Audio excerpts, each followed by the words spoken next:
반갑습니다. 네, 저희 교회는 군인 교회가 딱 이 정도 비율이거든요. 익숙해요. 저는 군목으로 5년 있었기 때문에 네, 좋습니다. 그래요. 집에서 뭐 하십니까? 한 번씩 이렇게 나들이 겸 오시는 것도 좋을 것 같아요. 오늘은 지난주 설교와 이어집니다. 같은 본문으로 또 이어서 설교하는 거라서 특별히 제가 뭐 도입부를 얘기하지는 않을 거예요. 말랑말랑한 이야기들 하지 않을 거고 바로 본론으로 좀 들어갈게요. 다만 기억나시는지 모르겠어요. 지난주에 우린 두 명의 미친 사람 얘기를 좀 나누었죠. 한 명은 1990년 1월 6일에 미국 캘리포니아주에 있었던 사건. 한 아비가 자기 딸을 하나님께서 드리라고 했다라는 이유로 해서 실제 자기 딸을 죽여 그리고 그것을 제물로 바쳤죠. 그리고 또 다른 미친 사람 이야기는 그보다 4,000년 전에 있었던 바로 성경에 오늘 본문에 기록된 하나님이 원하신다는 이유로 자기 아들을 제물로 죽여서 제물로 드리려다가 미수에 그쳤던 이 사건이요. 근데 참 얄궂죠. 사실 앞사람은 희대의 범죄자로 뉴스 일면에 나왔고 또 다른 사람은 만인이 칭송한 특별히 그리스도인에게는 정말 독특한 존재로서 칭송받는 존재가 됩니다. 참 얄궂어요. 왜? 사실 둘 다 미친 짓인데. 그래서 지난주에 이게 왜 미침이 아닌 믿음에 대한 이야기인지, 이게 어떻게 믿음에 대한 이야기가 될 수 있었는지를 시험이라는 키워드를 가지고 좀 나눴어요. 정리하자면 결국 시험은 아브라함의 마지막에만 주어진 게 아니라 그의 인생이래. 그가 부름받을 때부터 시험은 시작됐고, 시험 문제라는 것은 계속해서 등장하는데 결국 표현만 달라질 뿐 결국 뭐라고요? 주권의 문제를 묻는 거라고요. 누가 주인이냐. 당연히 아브라함은 이 마지막 시험까지도 잘 통과합니다. 그런데 성경은 그가 이런 미친 듯한 시험을 감당할 만한 믿음이 이미 있었다라는 단서를 주었어요. 바로 앞장 21장에서 자신의 거처에서 제단을 쌓고 예배를 드렸던 그 아브라함의 모습을 그리면서, 왜요? 당시에 지금 우리 관점으로는 인신공양이 미친 짓이죠. 신에게 자식을 드리는 게 미친 짓이지만 그 당시에 인신공양은 할 법한 일이었어요. 연마을에서 이루어지는 일이었다고요. 하지만 자기 동네, 자기 집에 거기에 제단을 쌓는 일은 듣도 보도 못한 그야말로 미친 짓이었거든요. 그러니까 그는 이렇게 이미 예배하는 존재, 하나님의 형상으로서 어디에서는 예배하는 존재로 있었기 때문에 이미 시험을 이길 만한 자였다라는 게 단서로 등장했습니다. 이게 본문을 묵상할 세 가지 포인트 중에 하나인 시험에 대한 얘기였어요. 그렇다면 나머지 두 가지를 오늘 좀 나누고 싶은데, 하나는 시험을 치르던 아브라함의 마음은 어땠을까? 그 인간 아브라함에게 집중을 해보고, 마지막은 그렇다면 이렇게 힘든데 그렇다면 어떻게 믿음이라는 게 가능한 것인가에 대해서 좀 얘기를 해보고 싶어요. 자, 한번 물어봅시다. 아브라함이 시험을 정말 잘 봤다는 결과를 우리가 알고, 심지어 성경은 그가 이미 감당할 만한 믿음이 있었다라는 단서까지도 주는데, 그렇다고 해서 이 시험을 풀어가는 과정이 쉽기만 했겠냐 이거죠. 여러분, 이 시험은 정답이 정해져 있는 객관식이나 주관식 시험이 아니잖아요. 심지어 인간이 평가할 수 없는, 하나님만이 평가할 수 있는 인생에 대한 시험이잖아요. 또한 우리는 압니다. 만약에 여러분이 22장만 딱 펴서 이 구절만 본다면 진짜 영웅이다라고 칭찬할지 모르겠지만 우리 12장 처음부터 봐왔거든요. 그런 걸 통해서 드러난 아브라함은 그냥 우리와 똑같은 성정의 인간이었어요. 그러니 이 시험이 쉽겠습니까? 그래서 본문은 그에게 이미 감당할 만한 믿음이 있었다는 단서도 주지만 그가 이 시험을 풀다가 죽을 뻔했다라는 단서도 주거든요. 3절 함께 읽어볼게요. 3절이요. 자, 시험 문제를 하나님께서 주셨죠? 가라고요. 그랬더니 3절 뭐라고 되어 있습니까? 함께 읽어봅니다. 시작. 아브라함이 다음날 아침에 일찍이 일어나서 나귀의 등에 안장을 얹었다. 그는 두 종과 아들 이삭에게도 길을 떠날 준비를 시켰다. 번제에 쓸 장작을 다 쪼개어 가지고서 그는 하나님이 그에게 말씀하신 그것으로 길을 떠났다. 네, 좀 크게 읽어주셔도 돼요. 그러니까 시험인 줄은 몰랐어요. 아브라함 본인 시험인 줄은 몰랐지만 하나님께 명령을 받은 즉시 그 다음날 아침에 일찍 일어나 준비해서 떠나면 준비할 게 뭐 별로 없어요. 사람만 챙기면 되니까 뭐 목재야 뭐 이게 쌓여 있겠죠. 예. 지체하지 않고 출발하는 이 모습은 야 진짜 아브라함답다, 출발이 좋죠. 그런데 4절에 뭐라고 기록되어 있습니까? 4절 한번 읽어볼게요. 이게 핵심인데 4절 읽어봅니다. 시작. 사흘 만에 아브라함은 고개를 들어서 멀리 그곳을 바라볼 수 있었다. 네, 이게 뭔데요? 여러분 처음에 하나님께서 모리아 땅으로 가라고 하셨죠. 하지만 뭐라고 하세요? 특정 지역은 명칭은 얘기하지 않으셨어요. 그러니까 이런 거죠. 강서구로 가라. 강서구 이렇게 넓은데. 그러니까 강서구의 등촌역에 있어라. 이게 아니라 강서구로 가라 정도만 얘기하신 거예요. 그리고 가면 내가 보여줄 것이 내가 내게 일러줄 산 거기서 드리라고요.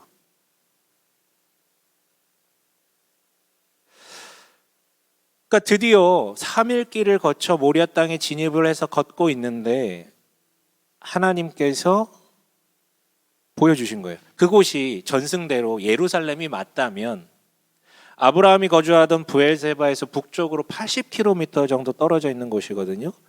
그러고 보면 이 4절은 시간과 거리적 배경을 3일 길이 걸렸고 뭐 이런 거리적 시간과 거리적 배경을 설명하는 말처럼 들리고 특별한 거 없어 보이는데 한 발 더 들어가면 이게 눈에 보이는 체크가 되는 시간과 눈으로 체크가 되는 거리가 아니라 어쩌면 이는 그 아브라함 마음속에서 이루어졌던 심리적 거리, 심리적 시간을 뜻하는 것 같거든요. 왜요? 이 사흘간 무슨 일이 있었는데요? 아무 일도 없었어요. 성경 아무 말도 하지 않아요. 그런데 이건 다르게 생각하면 이 3일간 두 종과 아들을 데리고 떠난 이 3일 동안 그들 사이에 아무 대화가 일어나지 않았다라는 걸 얘기하죠. 왜요? 산에 오를 즈음에야 이삭이 물어보거든요. 재물은 어디 있습니까? 그걸 왜 거기서 물어봐요? 가는 도중에 물어봐야지. 3일 동안 아브라함은 입을 닫고 있었던 것 같아요. 침묵의 시간이었죠. 왜요? 이걸 말 한들 이 사람들이 이해가 됩니까? 설명할 수 없는 이유로 지금 가고 있는데 이해가 되냐고요. 누구도 동의할 수 없는 짓을 하려기 때문이기도 하지만 또한 그의 침묵은 타인에게 설명이 불가능해서만이 아니라 자기 스스로한테도 설명이 안 되는 일이었기 때문 아닐까요? 아직 자기 안에도 정리가 안 된 거죠. 이게 맞나? 자기가 가장 소중한 것을 내어놓는 것에 대한 반발감도 있었겠지만 이거는 그동안 내가 믿었던 하나님의 성품에 위배되는 것 같은데 정말 죽여야 되는 걸까? 이게 맞는 걸까? 내가 잘못 들은 것 아닐까? 유혹인가? 시험인가?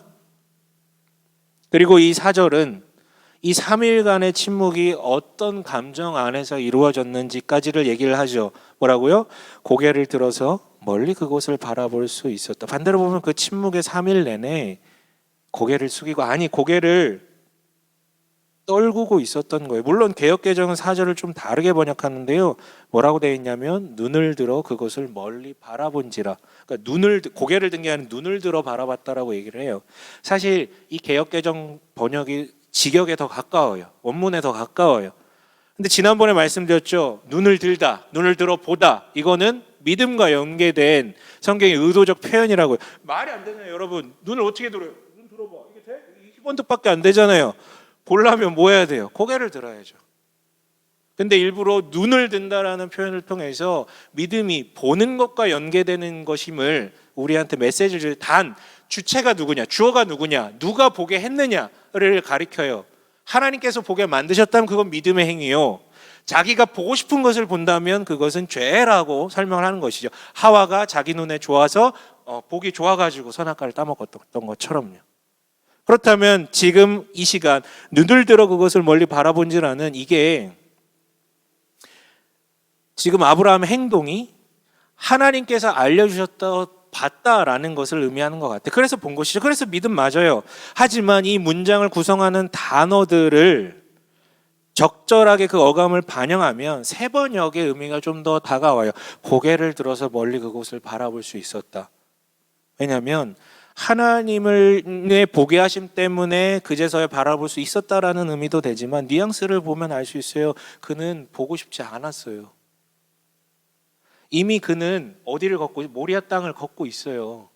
가라고 하신 그 땅을 걷고 있다고 특정된 산만 얘기를 안 하셨을 뿐이지 모리아 땅을 가고 있는데 고개를 들고 자신이 제사 드릴 곳을 어딘지 열심히 찾지 않아요.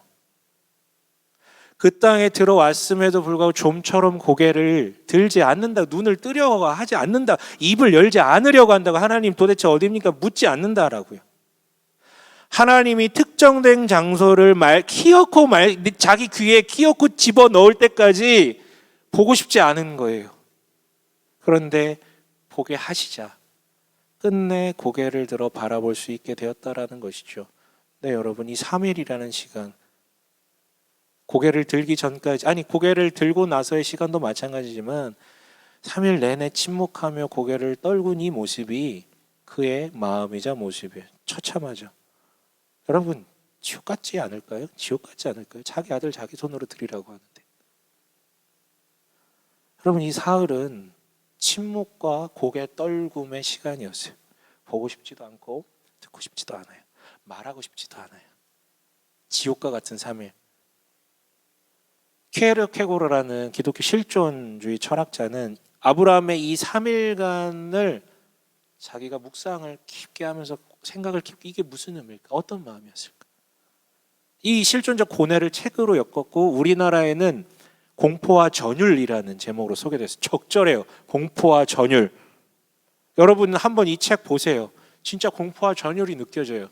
왜냐하면 분명히 한글인데 무슨 말인지 하나도 모르겠어요. 진짜 어려워요, 여러분. 이게 진짜 이 인간은, 이 형은 진짜 말을 너무 어렵게 해. 내가 태어나서 책 보면서 어려워서 그냥 초장부터 접었던 책은 이 형 책밖에 없어요. 나머지는 그냥 자존심 상해서라도 끝까지라도 읽는데 너무 어려워. 근데 어쨌든 말 그대로 너무 무서워서 몸을 덜덜덜 떠는 상태가 공포와 전율이잖아요. 이게 바로 시험을 풀어나가는 그의 마음을 잘 대변하는 말 같죠. 그런데 웃기지 않나요? 하나님을 믿는다면 복돼야 되는 것 아닙니까? 하나님을 믿는다면 기쁨과 샬롬, 즉 그 약속한 샬롬만 가득해야 되는 것 아닌가요? 아니요. 그것만 있지는 않아요. 그건 오해예요. 공포와 전율이라는 말은 너무 매운맛이니까 좀 순한 맛으로 바꿔서 불안이라는 용어를 좀 써보죠. 불안. 여러분, 불안하십니까? 안 불안하십니까? 불안 안 하다 그러면 그건 거짓말이죠. 특히 사회생활 한 이후로 불안 안 한 인간이 없을 거예요. 이건 이미 우리 조금 트인 사람은 중고등학교 때부터 사춘기 지나면서부터 불안이란 감정 속에 매몰되게 되거든요. 왜? 간단해요. 신이 아니니까. 무슨 일이 일어날지를 몰라요. 즉 예지가 안 돼요. 알더라도 모든 것에 대처할 능력이 없으니까 전능하지가 않아요. 그래서 전지전능하시되 선하신 나를 사랑하시는 하나님의 자녀가 되면 그래서 그러한 근원적인 불안으로부터 해방되는 거예요. 아무리 밤이 찾아오더라도 든든한 뒷배라는, 속된 말로 정말 대단한 보험이라는 게 있다라는 그 확신 가운데 아무리 어두움이 찾아오더라도 밤을 사는 것이 아니라 낮을 살고 어둠이 아니라 빛을 살아갈 수 있다라는 것이에요. 그런데 이건 너무 뜨뜻한 얘기고 우리끼리 솔직한 얘기를 해보자고요. 사실 하나님을 믿더라도 불안감에 휩싸일 때 있어요. 당연하죠. 하나님으로 인해서 원초적인 불안감은 없어지더라도 마치 원죄가 사라지는 듯한 경험을 하더라도 그렇다고 나 자체가 하나님이 된 건 아니에요. 나는 여전히 전지전능하지 않거든요. 근데 나를 위협하는 세상과 사람들은 여전히 그대로이기 때문에 믿더라도 불안감은 당연히 남아요. 하나님이 다 인도하시는데 왜 걱정이야? 기도 안 해서 그래. 이거는 진짜 못된 말이죠. 그건 인간을 3D가 아니라 2D로 보는 거고 인생을 논술이 아니라 객관식으로 봐서 그래요. 그런데 더 아이러니한 얘기를 하나 더 해볼까요? 사실 믿는다는 것 자체가 자기 스스로 불안 가운데로 뛰어드는 행위라는 것이죠. 자기 스스로 이 불안을 버리고 저 불안으로 뛰어든다는 거예요. 왜요? 믿는다는 것은 주권을 하나님께 드린다는 것이니까. 어떤 인간이 자신의 주권을 포기하고 누군가를 주인으로 모신다라는 그게 쉽겠어요? 여러분 이거 불안한 짓이에요. 근데 게다가 그분은 내 옆에 있어가지고 실시간으로 소통이 안 되잖아요. 그렇죠? 물론 소통하시지만 내 귀에 알아듣게 또박또박 한 글자 한 글자 설명을 안 해주신다고요. 설명을 못 듣는다고요. 우리가 불안하지. 그래서 믿음은 만사형통, 완전 평안, 불안 없음이 아니라 도리어 적극적인 표현으로는 스스로 그 불안 가운데로 뛰어드는 거예요. 그래서 아브라함의 이 3일은 스스로 붙잡은 그 불안이 자기를 완전히 잠식해버린, 공포와 전율까지도 몰아간 그 3일이라고 생각하시면 돼요. 공포와 전율의 시간. 제 생각에는 아브라함이 자기 수명보다 10년은 더 살 수 있었는데 이 3일 때문에 10년 수명이 깎아진 것 같아. 더 살 수 있었는데. 상상도 안 되죠. 이런 걸 우리가 어떻게 공감할 수 있겠습니까? 완전 죽어버리는 시간인데. 그런데 꼭 짚고 넘어가야 될 게 있어요. 이 무지막지한 3일을 누가 의도하신 겁니까? 누가요? 하나님이 의도하셨죠.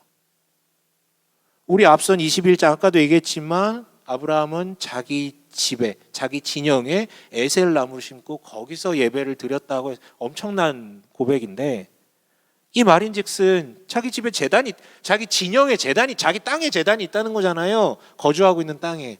거기서 예배 드려도, 거기서 제물로 드려도 몰래 밤에 다 잘 때 해도 되잖아. 왜요? 물론 왜 그러셨는지 설명이 없기 때문에 알 수는 없지만 하나님의 명령엔 이유 없는 게 없거든요. 다만 우리는 유추할 수 있는 게 그 3일 동안 아브라함 안에 침묵과 고개 떨굼이 있었다는 것 정도는 알아요. 그 시간 동안 이 내면에서 3차 세계대전이 발발하는 거죠. 예, 그게 하나님의 의도예요. 이 안에서 3차 세계대전이 발발하길 원하는 것. 비록 공포와 전율이 그 마음을 지배하지만 그 와중에 스스로 계속해서 적나라하게 물어보는 거예요. 나 이거 진짜 믿나? 하나님을 이렇게 따르는 게 맞나? 뒤질 것 같은데 물어보는 거예요. 누구하고도 대화하지 않고 물어보는 거예요.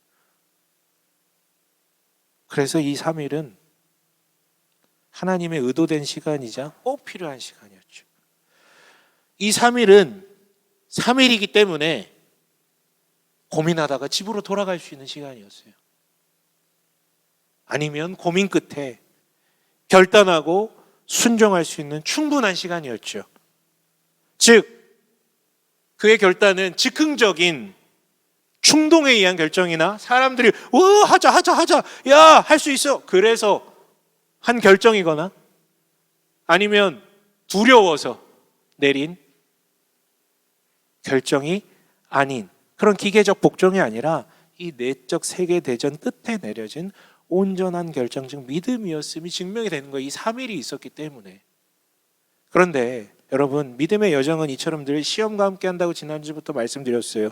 그렇다면 아브라함만이 아니라 그 뒤에 하나님을 믿는 모든 사람, 우리도 포함되죠. 우리에게도 시험은 계속 주어져요. 그렇다면 시험이 주어질 때 모두 같이 주어진다는 거예요. 3일도 함께 한다는 거예요.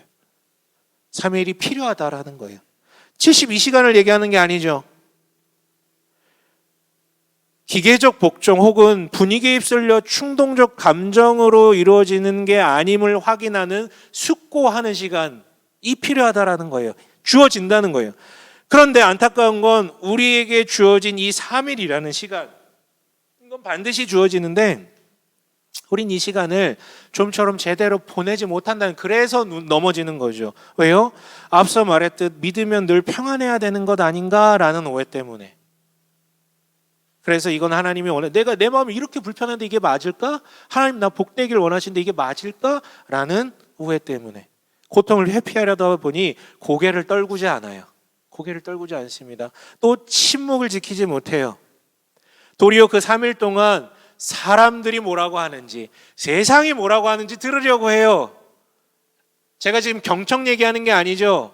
판단의 준거를 말씀이나 하나님이나 내가 지금까지 나를 만나셨던 하나님의 근거를 두는 게 아니라 남의 이야기, 세상이 합리적이라고 얘기하는 그 얘기를 들으려고 한다. 그리고 거기에 말한다고요. 침묵을 지키지 않아요. 물론 여러분, 아브라함도 처음에 그랬죠.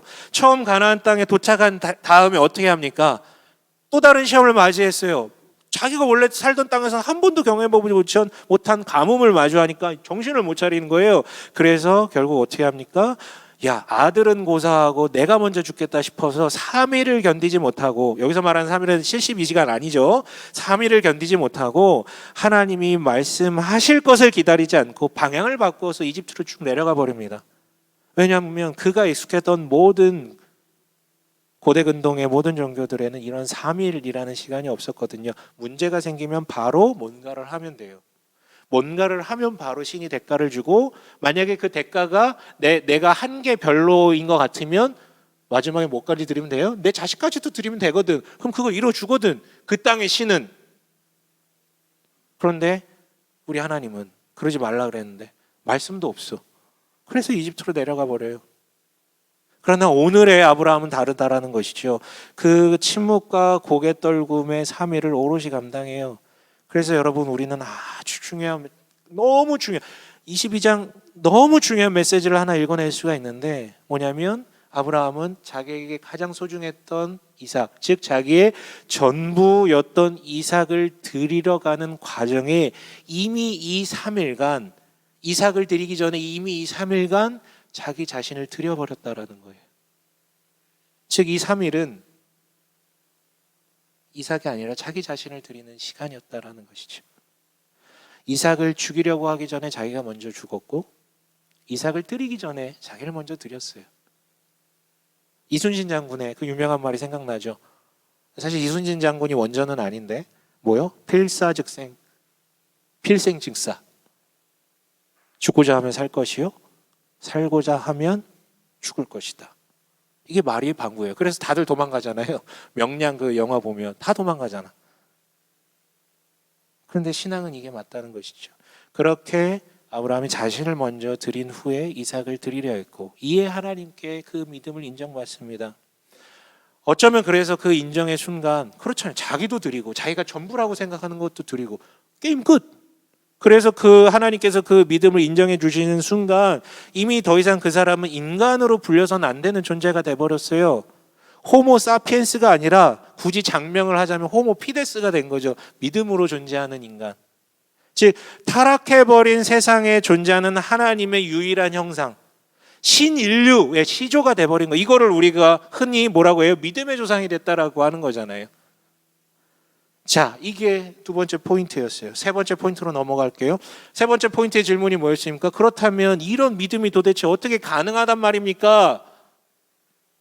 이 질문에 답을 해볼 시간이죠.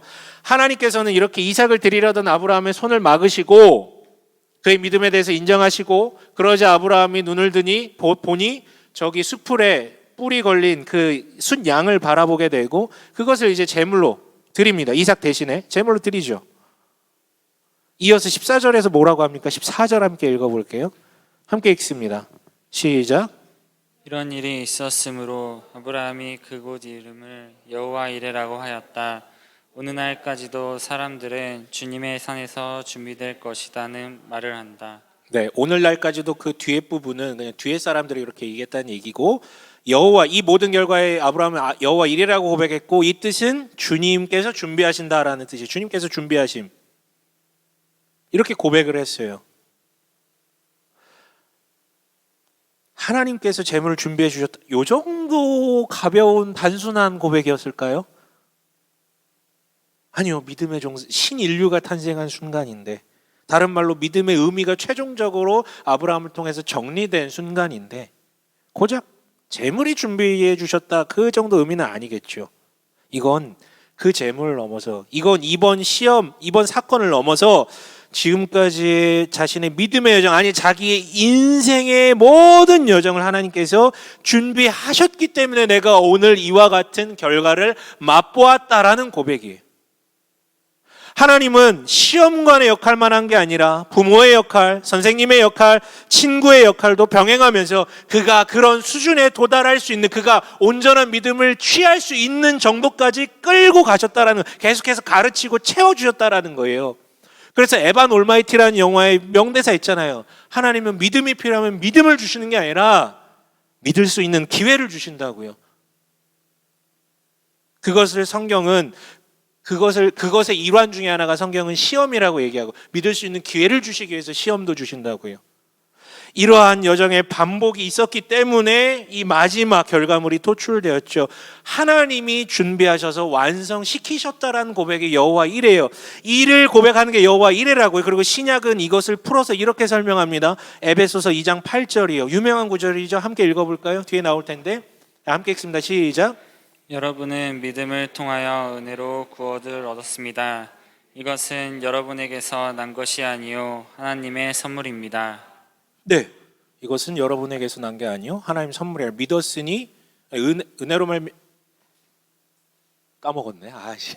그래요. 아무튼 그 모든 것을 하나님께서 허락하셨다라는 것이죠.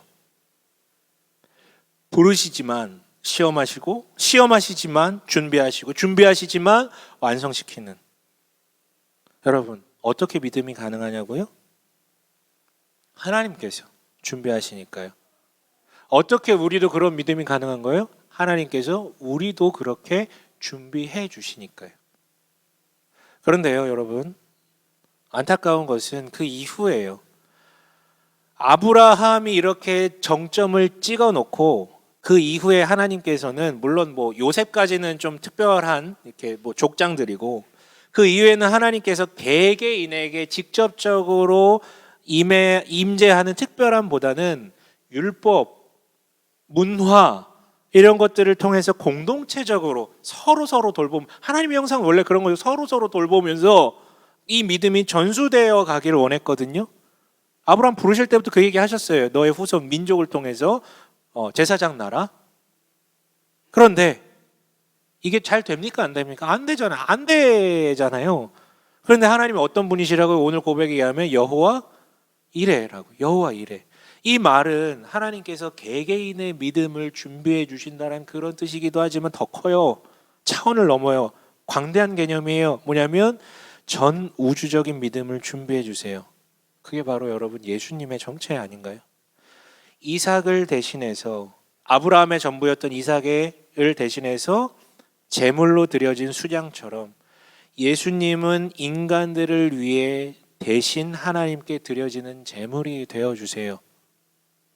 아들을 드리려던 아브라함은 막으셨던 분이 정작 본인은 자기 아들을 제물로 드렸다고요. 이게 전부인지도 모르는 저 인간들을 위해서. 그런데 예수께서 제물로만 기능하셨나요? 아니요.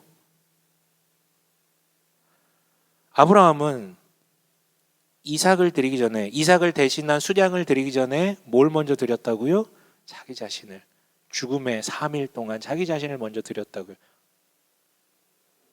네, 하나님 본인이신 예수님께서도 그 3일을 직접 겪으세요. 사흘 동안 완전 죽어 계셨죠. 이 말인즉슨 인간 누구라도 하나님을 온전히 믿기 위해서 꼭 반드시 경험해야 되는 공포와 전율의 3일을 그 죽음의 시간마저도 예수께서 대신 짊어지셨다라는 거예요. 내가 생각하는 전부의 역할도 해주셨고 자기가 전부인데 그 역할도 대신 해주셨다라는 거예요. 그래서 십자가를 통한 예수님의 대리 제사, 대리 시험, 즉 대속은 그 어떤 인생에게도 예외 없는 우주적 효력을 갖고 있는 거예요. 여기에 누구도 변명을 할 수가 없어요. 우리는 예수님 이후의 신약 시대를 살고 있기 때문에. 여러분 교회 징징이들이 있어요. 아브라함은 하나님 다 준비해 주셔가지고 한 거 아니에요? 뭐 이런 거 있잖아요. 이렇게 재수없게 말하진 않겠지만 하나님이 뭐 다 보여주시고 들려주시고 한 거 아닙니까? 징징이들. 다시 얘기하자면 아브라함에게는 예수가 없었어요. 성경도 없었어요. 공동체도 없었어요. 혼자였어요. 혼자. 스스로 다 짊어져야 됐잖아요. 그런데 우리는 그래서 예수님이 오신 거예요. 안 되니까. 그리고 이미 그가 다 이루신 것을 믿기만 하면 된다. 나의 주인으로 그분을 받아들이기만 하면 된다라는 거예요. 이런 너저분한 과정이 그렇게 많지 않아도. 그러면 이미 준비된 온전한 믿음을 주시고 그 믿음을 완성시켜 가신다라는 것이죠. 예, 여러분 여호와 이레 이거 너무 중요합니다. 그리고 이런 고백이 이루어지는 현장에는 무슨 일이 발생합니까? 우리 18절 한번 읽어봅시다. 18절 읽겠습니다. 함께 읽습니다. 시작. 네가 나에게 복종하였으니 세상 모든 민족이 내 자손의 덕을 입어서 복을 받게 될 것이다. 네, 네가 진짜 완전히 믿었으니 이제 확정됐다는 것. 너를 통해서 모든 민족이 복받게 될 것이라고요. 이게 뭔 말이야? 하나님 나라잖아. 하나님 나라. 하나님의 통치가 그 사람을 통해서 만민에게, 만민까지는 아니더라도 그와 연계된 이들에게 발생되는 것. 여러분, 말씀을 마칠게요. 오늘 조금 어려운 개념들을 다루었어요. 제 생각엔 좀 수준 있는 얘기들이었던 것 같아요.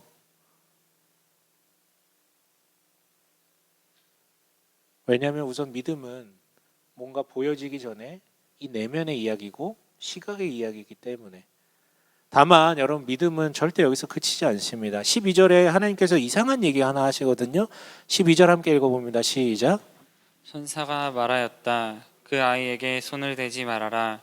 그 아이에게 아무 일도 하지 말아라. 내가 너의 아들, 너의 외아들까지도 나에게 아끼지 아니하니 내가 하나님 두려워하는 줄을 내가 이제 알았다. 그래요. 이거는 천사가 얘기했다고 하지만 아브라함 이야기에서 천사와 하나님은 혼재돼서 등장하기 때문에 중요한 게 아니고, 중요한 것은 이상한 말이 뭐냐면 내가 이제 알았다라고 얘기하시거든요. 이거 이상하잖아. 하나님 다 아셔야 되는 거 아니에요? 이거 무능력하신 건가 하나님? 왜 이제 알아? 이미 알고 계신 거 아닌가? 아니요. 이 말은 하나님께서는 결단코 인간의 자유 의지를 지배하거나 조종하지 않는 뜻을 강조하는 것이고, 비록 하나님은 그가 어떻게 할지 다 알고 계시더라도 그것이 실제 눈에 보이는 삶으로 연결되고 그 현장에서 확인되길 원하신다라는 그런 뜻이에요.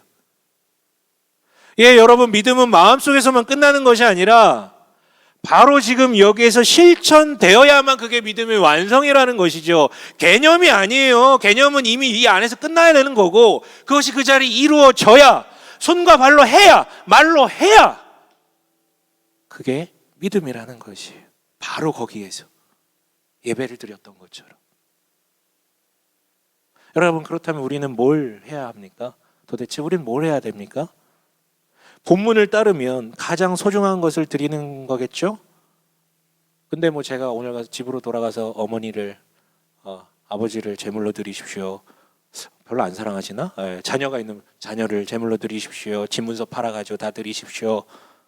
아무도 안 따를걸? 아무도 안 따를걸? 그런 건 아니잖아요. 그러면 뭘 실천해야 됩니까? 뭐 찾으면 많겠지만 결국 누구에게나 동의되는 시간과 돈이라는 것을 자기 시간과 자기 돈 아까운 건 다 알잖아요.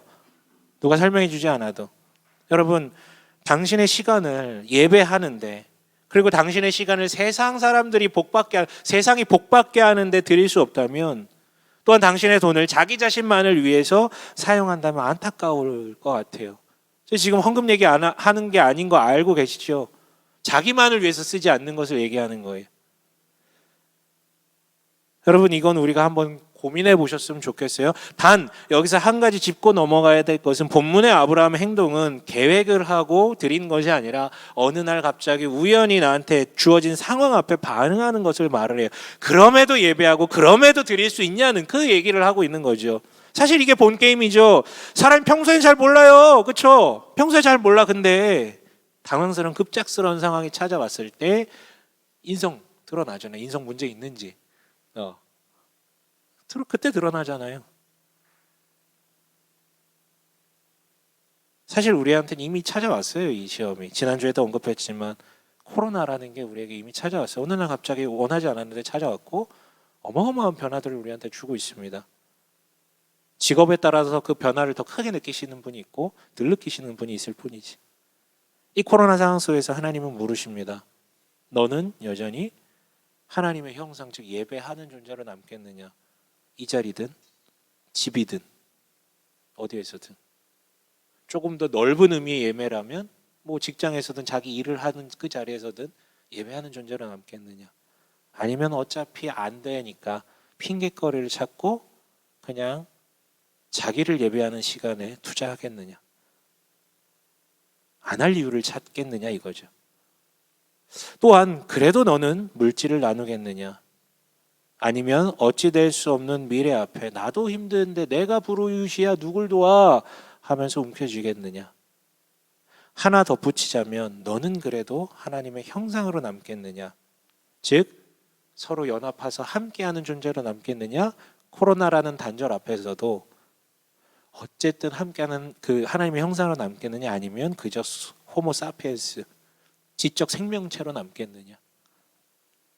지금은 그 3일이라는 시간을 겪고 있는 중이에요.